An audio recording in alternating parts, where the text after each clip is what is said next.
blood pressure that could help people before it becomes a problem.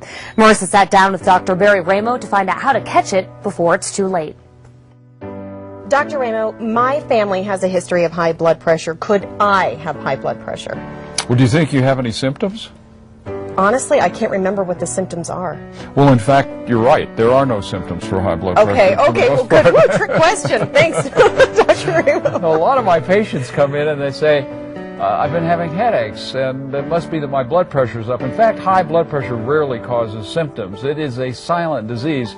We think about 60 million people have high blood pressure, and in fact, the societies that really look at this have decided that high blood pressure has several phases. One is that there's real high blood pressure, but the other is a phase called pre-hypertension. Ah, so what is pre-hypertension? Well, pre-hypertension is ideally what you'd like is a blood pressure of 120 over 80. Sure. Pre-hypertension is 120 to 139, and above 139, 140 and above is real hypertension. Right. Now, pre-hypertension is a concern because people who have pre-hypertension are at risk for developing full-blown hypertension. The reason you don't want that, obviously, is because it leads to heart disease and stroke and kidney failure.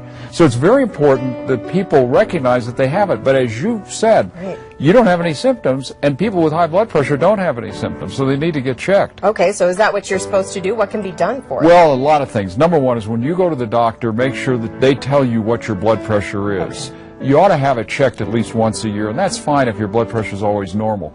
But what I tell my patients, if they have high blood pressure, they ought to buy a blood pressure cuff. You can get one for $60 at the drugstore. And check your blood pressure a couple times a day to make sure that it's possibly in the right range. All right, to prevent the pre-hypertension.